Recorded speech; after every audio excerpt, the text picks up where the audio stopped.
Hello, thank you for joining this broadcast of Educational Aims, where we discuss strategies that support all students in equitable access to the curriculum.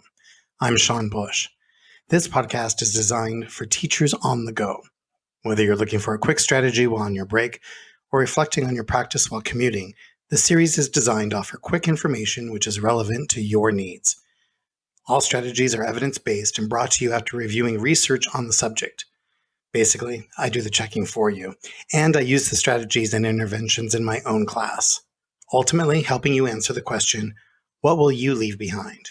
At the end of the lesson, the class, the semester, the year, what will you leave behind? In today's episode, we explore a common, widely available, inexpensive, highly manipulative, and yet underutilized tool that most likely is on your desk right now. Educational Aims begins in 5, 3, 1.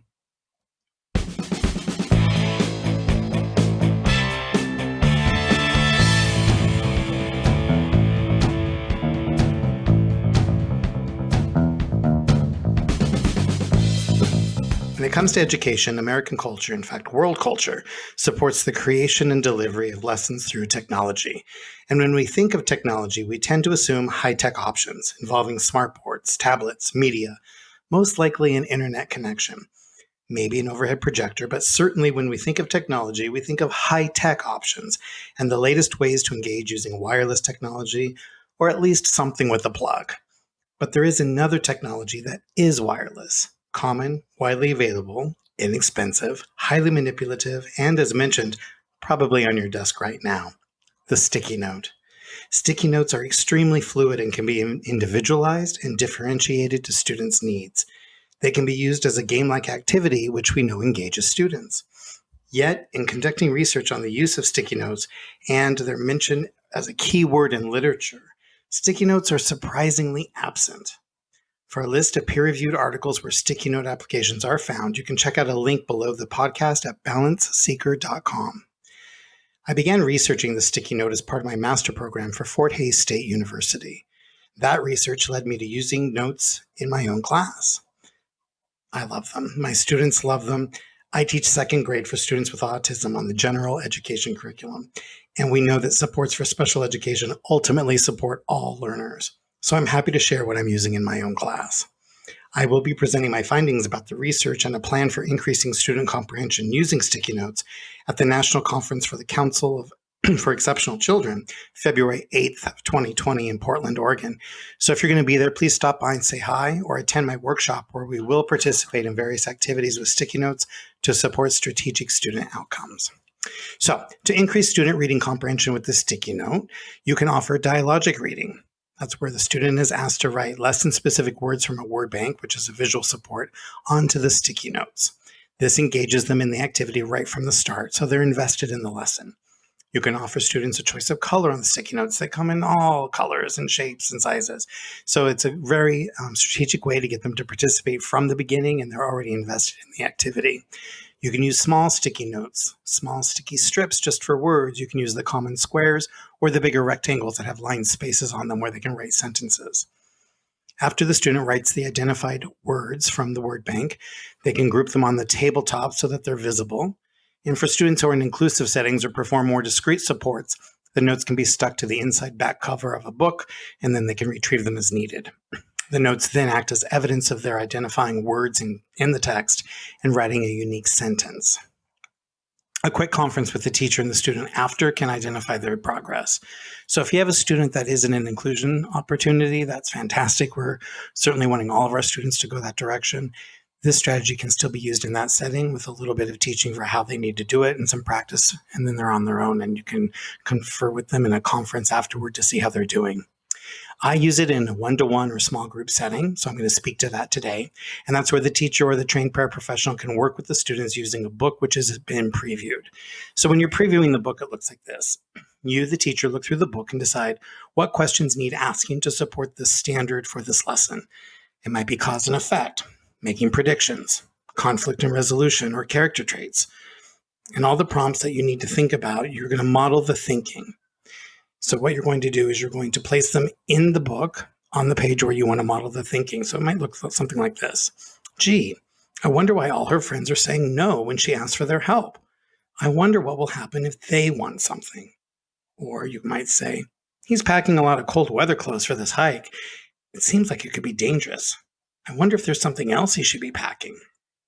So sticky notes can prompt when to make personal connections to a text, or find cultural connections, or to access a student's prior knowledge.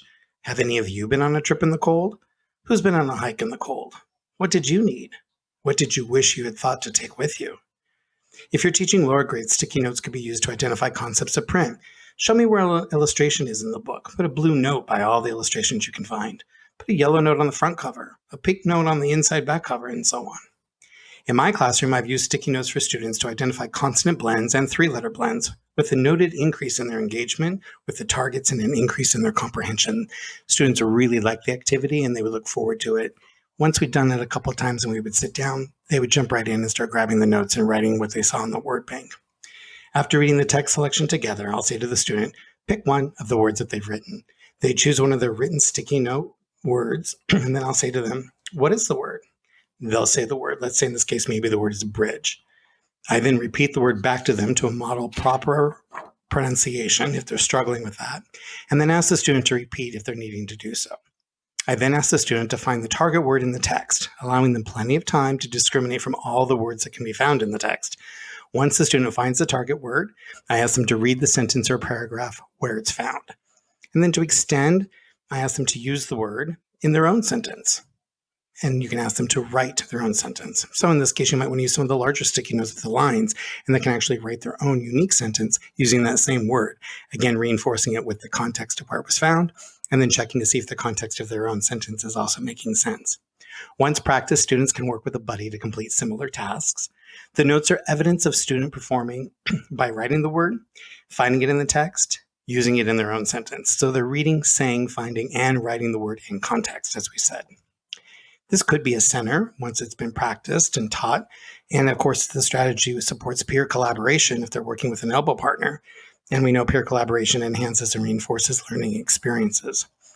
As mentioned earlier, for students wanting more discretion, the notes act as evidence of their identifying the word in text and being able to write their own unique sentence. And a quick conference with the teacher afterward can be done if they're using a center. The notes can be compiled into student portfolios.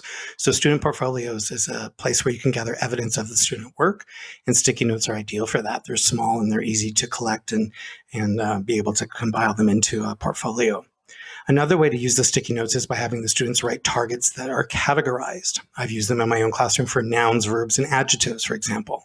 If you're working in a higher class, higher grade, you might want to use solids, liquids, and gases, or modern day, medieval, futuristic. Again, it's an activity that once taught can be a center with evidence of student performance. So what are some other applications? Sticky notes can be used as a student checklist, asking, did I complete these items? It supports their self-management and their self-efficacy. Also, student notes can be used as a rubric, and you can make the rubric in collaboration with the student, again, supporting their self-efficacy, self-determination, and self-management of their goals, and whether they're meeting progress toward those goals. They can be used for math formulas.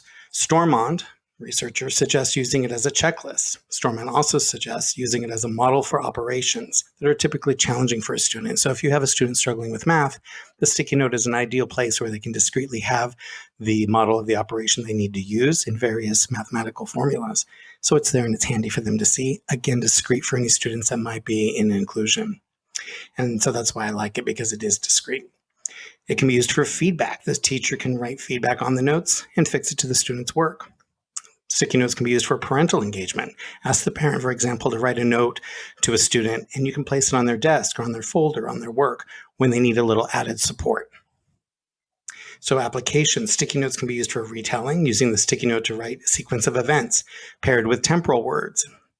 First, then, next, last, beginning, middle, end. Or you could use it as a timeline, creating a timeline with sticky notes, or for story mapping. And it can be used as a metacognition tool, placing open-ended questions anywhere within a text to support students finding their own evidence to support their answers. They can be used for predicting. You can cover text elements and ask questions to reveal, or you can use it for comprehension, covering those text elements where the answer is found, and see if the student is able to recall the information.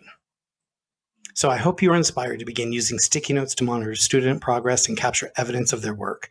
If you have suggestions for strategies or interventions you would like to have discussed on a future podcast, please contact me at educationalaimspodcast@gmail.com. Questions or comments are always welcome. Thank you for everything you do to support our students' learning, and thank you for listening to Educational Aims Podcast. Please subscribe. I leave you with this question. What will you leave behind? Music from filmmusic.io. Our opening and closing music is Welcome to the Show by Kevin MacLeod at incompetech.com. Licensed by Creative Commons under License 4.